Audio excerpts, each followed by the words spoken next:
بسم اللہ الرحمن الرحیم۔ الحمدللہ، تمام طرح کی تعریفیں اللہ کی جو ہر چیز پر غالب اور قدرت رکھنے والی ذات ہے۔ ہم گواہی دیتے ہیں کہ اس کے سوا کوئی عبادت کے قابل نہیں اور اس کا کوئی شریک و ساجی نہیں۔ ہر صبر کرنے والے کو پورا بدلہ عنایت فرماتا ہے۔ اسی طرح سے ہم گواہی دیتے ہیں کہ نبی اکرم صلی اللہ علیہ وسلم اللہ کے بندے اور اس کے رسول ہیں اور مخلوق میں سب سے افضل انسان ہیں۔ آپ پر اور آپ کی آل و اولاد اور تمام اصحاب کرام پر درود و سلام ہو۔ اس کے بعد اے اللہ کے بندو، آج اور اس سے پہلے کے لوگوں کے لیے اگر کوئی سب سے بہتر نصیحت اس کائنات میں ہو سکتی ہے تو وہ یہ ہے کہ ہم اللہ تبارک و تعالیٰ سے ڈریں، اللہ کا تقوی اختیار کریں، کیونکہ تقوی ایک ایسی دولت ہے جو ہر طرح کے فساد اور فتنے سے آپ کو باعزت اور بری کر سکتا ہے اور ہر طرح کے شکنجے سے آپ کو سلامت رکھ سکتا ہے۔ اے اللہ کے بندو،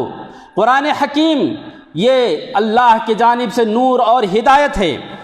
جتنا آپ اس کے اندر غور و فکر کریں گے اور اس کے قریب جائیں گے، اتنا ہی آپ کا ایمان مضبوط ہوگا، آپ کے یقین بڑھیں گے۔ اے مومنو، آج ہم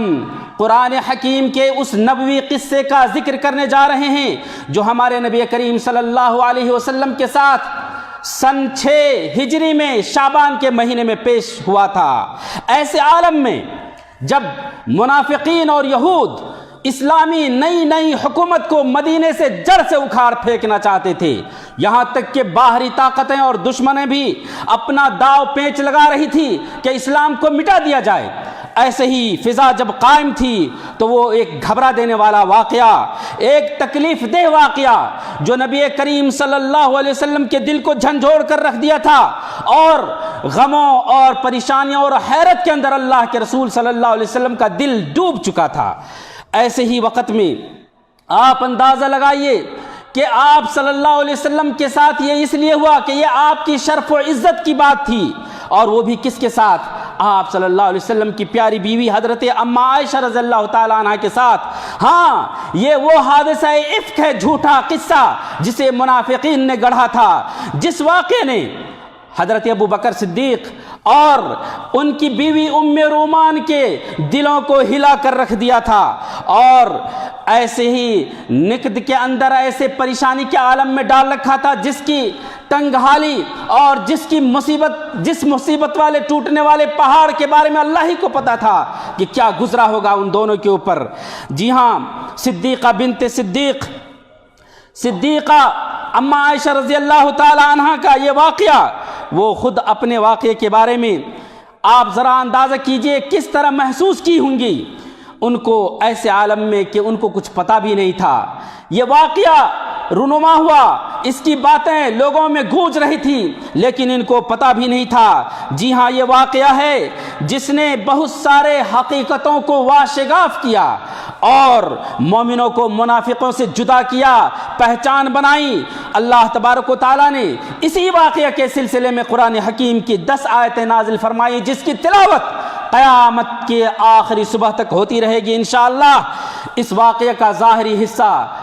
ظاہری طور پر تو یہ تکلیف اور دکھ سے بھرا ہوا ہے، لیکن اس کے اندر بہت سارے خیر و برکت ہیں، اس کے اندر رحمت و ہدایت ہے۔ اعوذ باللہ من الشیطان الرجیم، ان الذین جاؤوا بالافک عصبۃ منکم، کہ جن لوگوں نے اس گڑھے ہوئے واقعے کو لے کر کے آیا، جنہوں نے یہ جھوٹا قصہ گڑھا، یہ تمہیں میں سے ایک گروہ ہیں۔ لا تحسبوہ شرا لکم، اس واقعے کو تم اپنے لیے برا نہ گردانو، بل ہوا خیر لکم، بلکہ یہ تمہارے لیے بہتر ہے۔ لکل امرئ منہم ما اکتسب من الاسم، ہر شخص کو اتنا بدلہ ملے گا اس کے گناہ کا، جتنا گناہ اس نے ارتکاب کیا ہے اتنا سزا اس کو مل کر رہے گی۔ والذی تولی کبرہ منہم لہ عذاب عظیم، لیکن جس نے اس واقعے کی سربراہی کی ہے اس کے لیے عظیم عذاب ہے۔ اور فرمایا اللہ تعالیٰ نے آگے کی آیت میں یہ چونکا دینے والی اور ہلا دینے والی بات ہے، اس وقت کے مومنوں کے لیے بھی اور آج کے لیے بھی، لولا اذ سمعتموہ ظن المؤمنون والمؤمنات بانفسہم خیرا وقالوا ھذا افک مبین۔ ارے ایسا کیوں نہیں ہوا کہ جیسے ہی مومن مرد اور عورتوں نے اس جھوٹے واقعے کو سنا تو اپنے دل کے اندر اچھا گمان کیوں نہ کیا، اور یہ کیوں نہیں کہہ اٹھے کہ یہ تو ایک جھوٹا کھلا ہوا جھوٹ ہے۔ معزز سامعین کرام، اللہ کی ذات ایک پھٹکار لگا رہے ہیں مومنوں کو کہ اما عائشہ رضی اللہ تعالی عنہ جیسی پاک دامن زوجہ محترمہ پر وہ جھوٹا الزام لگانے کی کوشش کیا منافقوں نے، ویسے ہی سنتے تم لوگوں نے کیوں نہیں ان کی برات کا اظہار کیا، اور کیوں نہیں یہ سوچا کہ یہ ایک جھوٹا واقعہ ہے۔ کیا ہمارے اور آپ کے عقلوں میں یہ بات اتر سکتی ہے کہ آپ صلی اللہ علیہ وسلم کی عزت اور نبی کریم صلی اللہ علیہ وسلم کے ازواج مطہرات کی عزتوں کے بارے میں کوئی تہمت لگائی جائے، جبکہ آپ سب سے غیرت مند اور سب سے اشرف انسان اس کائنات کے ہیں؟ وہ واقعہ بھی جو منافقوں کی طرف سے آ رہے ہوں، جو دجالوں کی طرف سے، جو گمراہی کو ہموار کرنے والے اور فتنوں کو پھیلانے والے قوم تھی، یہ وہ لوگ تھے جو اپنے زہریلے تیر کو ہمیشہ اما عائشہ رضی اللہ تعالی عنہا کی پاک دامنی کے دامن کو داغدار کرنے کے لیے پھینک رہے تھے۔ یہ واقعہ اس خاتون کے بارے میں ہے جن کی فضیلت عورتوں میں کھانوں میں جس طریقے سے سرید خانے کی فضیلت نبی کریم صلی اللہ علیہ وسلم نے سب سے زیادہ بتائی ہے، اسی طرح اما عائشہ رضی اللہ تعالی عنہ کی فضیلت ہے تمام عورتوں میں۔ یہ وہ اما عائشہ رضی اللہ تعالی عنہ جن کو حضرت جبرائیل علیہ السلام سلام لے کر کے آتے تھے۔ معزز سامعین کرام، صحیحین کی روایت ہے، آپ صلی اللہ علیہ وسلم سے سوال کیا گیا کہ آپ کے نزدیک سب سے محبوب انسان کون ہیں؟ آپ نے کہا عائشہ رضی اللہ تعالیٰ عنہ۔ لوگوں نے کہا مردوں میں کون ہیں؟ تو آپ نے فرمایا ان کے باپ۔ جی ہاں، یہ وہ اما عائشہ رضی اللہ تعالیٰ عنہ ہیں، یہ وہ ازواج مطہرات کی وہ کڑی ہے جس کے بستر پر اور جن کی موجودگی میں ایک لحاف میں ہوتے ہوئے بھی مبارک وحی کا نزول اللہ رب العالمین کیا کرتا تھا۔ ارے اما عائشہ رضی اللہ تعالیٰ عنہ کی شرف کے لیے کافی ہے کہ وہ آپ صلی اللہ علیہ وسلم کی پیاری بیوی ہیں، اس دنیا کے اندر بھی اور آخرت کے اندر بھی۔ ان کے شرف اور عزت کے لیے یہ کافی تھا کہ وہ آپ کے گھر میں نبی اکرم صلی اللہ علیہ وسلم کی وفات ہوتی ہے اور آپ کے گود میں ہوتی ہے۔ اے معزز سامعین کرام، اس طرح کے پاک دامن خاتون کے بارے میں اس طرح کے الزام لگے، اور وہ جو اس پائے کی خاتون ہو، وہ جنہیں ازواج مطہرات کا لقب ملا، وہ ام المومنین کے بارے میں اس طرح کے واقعات اور ایسی تہمت لگے، کتنی تکلیف کی بات ہے۔ سبحانک ھذا بہتان عظیم۔ اے اللہ کے بندو، اگر آپ اس قصے کو سننا چاہتے ہیں تو آئیے ہم اس قصے کے واقع ہونے والی ہی کو بلاتے ہیں۔ ذرا اپنے دل کو تھام کر رکھیں، اپنے کان کو کھڑا کریں اور اس درد بھری کہانی کو اپنی ماں کے زبانی سنیں، جس کے اندر ہمارے لیے درس اور عبرت ہیں۔ اما عائشہ رضی اللہ تعالیٰ عنہ کہتی ہیں کہ نبی کریم صلی اللہ علیہ وسلم جب کسی سفر میں نکلتے تو اپنے عورتوں کے درمیان قرار اندازی کرتے، اور جس کا نام نکلتا ان کو لے کر کے سفر میں جایا کرتے تھے۔ میں اس وقت نکلی جب حجاب کی آیت اتر چکی تھی اور مجھے ہودج کے اندر اونٹنی کے اوپر سوار کیا جاتا تھا اور راستے میں کبھی اتارا بھی جاتا تھا۔ اسی درمیان جب آپ صلی اللہ علیہ وسلم غزوے سے، جنگ سے فارغ ہوتے ہیں اور آپ جب مدینے کے قریب ہوتے ہیں پورے قافلے کے ساتھ، وہاں ایک جگہ پڑاؤ کرتے ہیں، پھر رات میں کوچ کرنے کا حکم ہوتا ہے۔ جب حکم ہو جاتا ہے تو میں قضائے حاجت کے لیے تھوڑا دور چلی جاتی ہوں۔ جب میں فارغ ہو کر کے واپس آتی ہوں، اس جگہ آتے ہی جب میں اپنے گلے پر ہاتھ ڈالتی ہوں تو دیکھتی ہوں کہ میرا ہار کہیں ٹوٹ کر گر چکا ہوا ہوتا ہے۔ بس میں اس کو کی تلاش میں دوڑ کر نکلتی ہوں اور میں تلاشنے میں تھوڑی تاخیر کر دیتی ہوں، یہاں تک کہ قافلہ دور نکل چکا ہوتا ہے، اور جلدی میں جو ہمارے ہودج کو لوگ اٹھاتے تھے رکھ دیتے ہیں، یہ سوچتے ہوئے کہ میں اسی میں ہوں، کیونکہ میں ایک کم سن خاتون تھی اور ہلکی پھلکی تھی۔ معزز سامعین کرام، وہ ذکر کرتی ہیں جب میں اپنا ہار پائی اور لوٹ کر آئی اسی جگہ پر تو نہ کوئی پکارنے والا تھا نہ کوئی سننے والا تھا، تو میں اس گمان میں کہ لوگ مجھے گم پائیں گے تو وہاں پر آئیں گے، میں اسی جگہ ٹھہر گئی اور میری آنکھ لگ گئی تو میں سو گئی۔ اسی درمیان کی میں سو رہی تھی، حضرت صفوان ابن معطل السلمی جو لشکر کے پیچھے چھوڑ دیے جاتے تھے تاکہ وہ چھوٹے ہوئے سامان کو لے کر کے آ جایا کریں، تاریکی میں دور سے سیاہ پن ایک انسان کو سوئے ہوئے دیکھ کر کے وہ قریب آتے ہیں، اور آتے ہی جب مجھے دیکھتے ہیں تو مجھے پہچان لیتے ہیں اور انا للہ و انا الیہ راجعون پڑھتے ہوئے اپنے پاؤں پیچھے پلٹ جاتے ہیں۔ جب ان کی آواز میں سنتی ہوں تو میری نگاہ کھلتی ہے، میری آنکھ کھلتی ہے، اور خدا کی قسم میں نے اپنے چہرے پر اپنے جلباب سے اپنے آپ کو ڈھانک لیا، اور خدا کی قسم انہوں نے ایک لفظ بھی مجھ سے بات نہیں کیا، اور نہ ہی میں نے ان سے ایک کلمہ سنا ہی، یہاں تک کہ وہ اونٹنی کو لے کر کے میرے قریب رکھتے ہیں، بیٹھا دیتے ہیں، میں اس پر سوار ہو جاتی ہوں اور اونٹنی کے نکیل پکڑ کر وہ لشکر سے جا ملتے ہیں۔ جیسے ہی سورج روشن ہو چکی ہوتی ہے ہم لوگ پہنچتے ہیں، میرے بارے میں جن کا نصیب برباد اور خراب تھا بدترین باتیں گڑھی اور ہلاک ہوئے جو ان کو ہلاک ہونا تھا۔ اس معاملے کا سربراہ عبداللہ ابن ابی ابن سلول تھا۔ جب ہم مدینہ آئے تو 1 مہینے تک میں بیمار ہو گئی۔ لوگ اس جھوٹے واقعے کے بارے میں اور اس واقعے کے گڑھنے والوں کے بارے میں خوب باتیں کر رہے تھے، لیکن مجھے پتہ تک نہیں تھا، اور میں اگر کسی چیز کی شکایت کر سکتی تھی تو وہ یہ تھا کہ نبی اکرم صلی اللہ علیہ وسلم جب میرے پاس آتے تو وہ لطف و کرم مجھے نہیں مل رہا تھا جو پہلے ملا کرتا تھا۔ آپ آتے اور پوچھتے کیف تیکم، کہ یہ تمہاری کس حالت میں ہیں۔ یہی چیز مجھے کسی طرح سے شر کی بات تھی میرے لیے، لیکن جب میں تھوڑی سی صحیح ہوئی، تندرست ہوئی، تو میں مستح کے ساتھ قضائے حاجت کے لیے ایک رات نکلی۔ جب ہم واپس آ رہے تھے مستح اپنے کپڑے میں لڑکھڑا کر گر گئی، اور فوراً ان کے زبان سے نکلا تعیسا مستح، اپنے بیٹے ہی کے بارے میں بد دعا دی کہ ہلاک ہو مستح۔ وہ بھی اس واقعے کے اندر ملوث تھا۔ اما عائشہ رضی اللہ تعالیٰ عنہ کہتی ہیں کہ اے مستح، تم اس مرد کے بارے میں ایسی گالی دے رہی ہو جو جنگ بدر کے اندر شرکت کر چکے ہیں۔ تو مستح کہتی ہیں کہ ارے تمہیں پتہ نہیں اس شخص نے تمہارے بارے میں کیا کہا کہ وہ کیا کہا۔ تو پورے واقعے افک کو خبر دیتے ہوئے وہ پوری خبر پوری کرتی ہے، یہاں تک کہ ہم عائشہ رضی اللہ تعالیٰ عنہ کہتی ہیں کہ یہ واقعہ پورا ہونا تھا، میں سننا تھا کہ میری بیماری مزید بڑھ جاتی ہے، اور میں اپنے گھر واپس آتی ہوں، اللہ کے رسول آتے ہیں،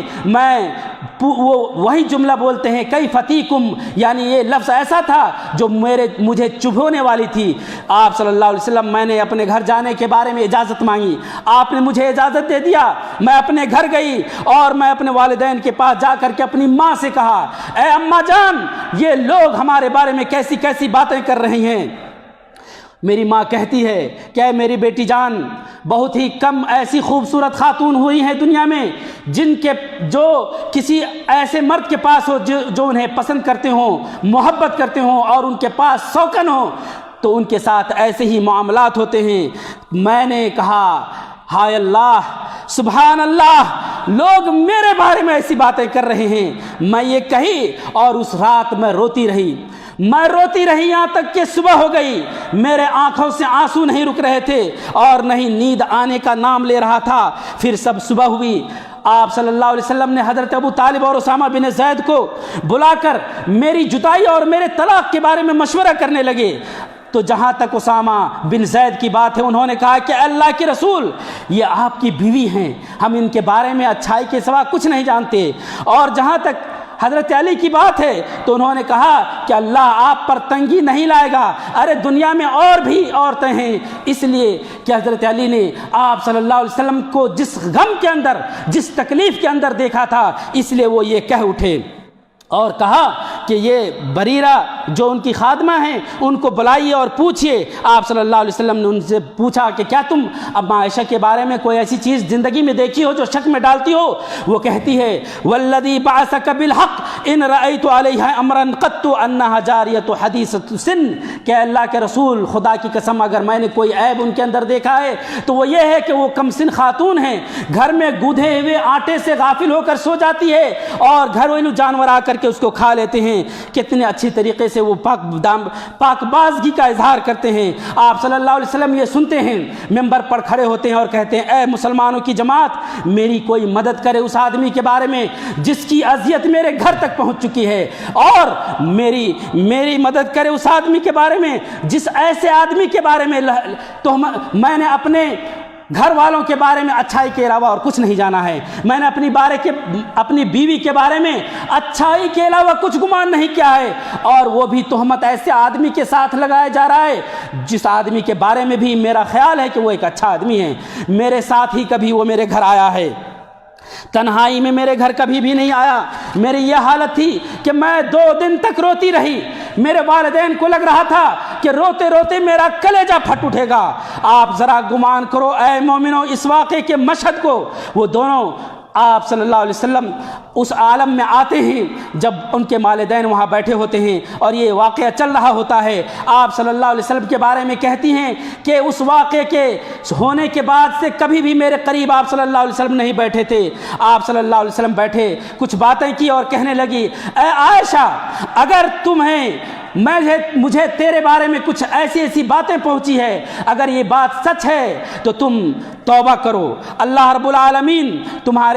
اگر یہ بات جھوٹ ہے تو تم بتاؤ، اللہ رب العالمین تمہیں بری کرے گا، اور اگر سچ ہے تو تم اللہ تعالیٰ سے توبہ کرو، اللہ تعالیٰ اپنے بندے کو توبہ کو قبول فرماتا ہے۔ جب آپ صلی اللہ علیہ وسلم یہ بات کہہ کر کے فارغ ہوتے ہیں،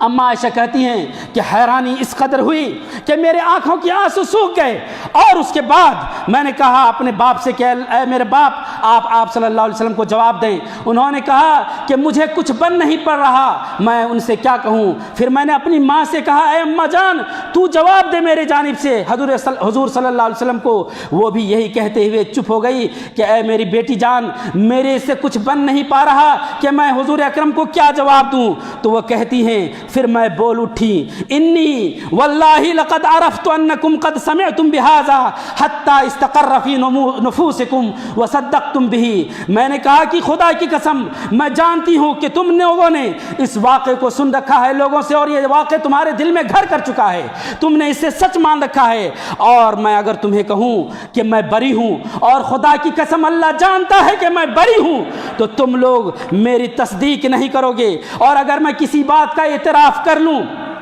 جبکہ اللہ جانتا ہے کہ میں بری ہوں، تو تم لوگ خدا کی قسم میری برات کے اوپر یقین نہیں کرو گے۔ خدا کی قسم میری اور تمہاری مثال ایسے ہی ہے جیسے ابو یوسف نے کہا تھا، فصبر جمیل واللہ المستعان علی ما تصفون، کہ اچھے سے صبر کرنا ہی بہتر ہے۔ اور ثم تحولت فاضطجعت علی فراشی، پھر میں پلٹی اور اپنے بستر پر دوبارہ لیٹ گئی، اور اللہ جانتا ہے کہ میں بری تھی، اور مجھے یقین تھا کہ اللہ کی ذات مجھے ایک دن بری کر کے رہے گا، لیکن مجھے یہ یقین نہیں تھا کہ اللہ میرے بارے میں قرآن کی آیت نازل فرمائے گا جس کی تلاوت کی جائے گی، اور میں اپنے آپ کو اس بات سے زیادہ حقیر سمجھتی تھی کہ اللہ تعالیٰ میرے بارے میں بات کرے گا۔ معزز سامعین کرام، وہ کہتی ہیں کہ اللہ کے رسول اپنی بیٹھک سے اٹھے بھی نہیں تھے، ابھی گھر سے کوئی نکلا بھی نہیں تھا کہ قرآن کریم کا نزول ہونا شروع ہوتا ہے۔ ان کو آپ صلی اللہ علیہ وسلم کے وہ چیز آپ پکڑ لیتی ہے جو شدت وحی کے وقت ہوا کرتی تھی،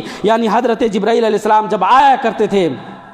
جب وحی سے فارغ ہوتے ہیں تو اس وقت آپ صلی اللہ علیہ وسلم ہنس اٹھتے ہیں اور کہتے ہیں کہ اے عائشہ خوش ہو جاؤ، خدا کی قسم اللہ نے تجھے بری کر دیا ہے۔ میری ماں کہتی ہے کہ اٹھ اور اللہ کے رسول صلی اللہ علیہ وسلم کا شکریہ ادا کر، تو وہ کہتی ہیں میں نہیں جاؤں گی ان کے پاس، میں اپنے اس رب کا شکریہ ادا کروں گی جس نے میرے لیے برات کی آیات اتارے ہیں، اور وہ آیات ان الذین جاؤوا بالافک عصبۃ منکم لا تحسبوه شرا لکم، کہ جو لوگ جھوٹے واقعے کو لے کر کے آئے اس واقعے کو تم برا نہ گردانو، وہ تمہارے لیے برا نہیں ہے، بل هو خیر لکم، بلکہ اس کے اندر تیرے لیے بھلائی ہے، لکل امرئ منہم ما اکتسب من الاثم، ہر شخص کو اس کے گناہ کا بدلہ مل کر رہے گا، والذی تولی کبرہ منہم لہ عذاب عظیم، جس نے اس گناہ کا ارتکاب کیا، جس نے اس جھوٹے واقعے کی سربراہی کی، اس کے لیے دردناک اور عظیم عذاب ہے۔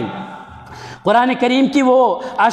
10 آیتیں سورہ نور کے اندر موجود ہے، آپ جا کر کے پڑھ لیجئے۔ یقیناً اس قصے کے اندر ہمارے لیے، ان آیات کے اندر ہمارے لیے دروس ہیں، اسباق ہیں، نصیحت ہیں۔ ہمیں اللہ رب العالمین توفیق دے کہ ہم ان واقعات سے اپنے زندگی کے معاملات کی اصلاح کاری کریں۔ وہ ام عائشہ رضی اللہ تعالیٰ عنہ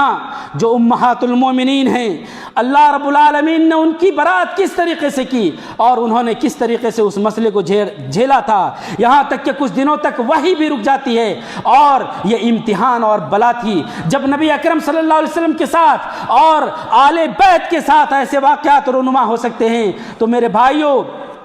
آپ جان لیں اللہ نے یہ احکام جاری کر رکھے ہیں کہ جب بھی کوئی کسی پر تہمت لگائے تو 4 گواہ لائیں۔ اس طرح کے الزام تراشی پر، بہتان تراشی پر سوائے 4 گواہ کے قائم ہونے کے کبھی بھی کوئی متہم نہیں ہو سکتا ہے۔ معزز سامعین کرام، ایسے لوگوں کی زبان کٹے جو لوگ دوسروں پر تہمت بازی کرتے ہیں۔ اللہ جل جلالہ ہمیں اور آپ کو عمل صالح کی توفیق عطا فرمائے، آمین۔ وصلی اللہ علی نبینا محمد۔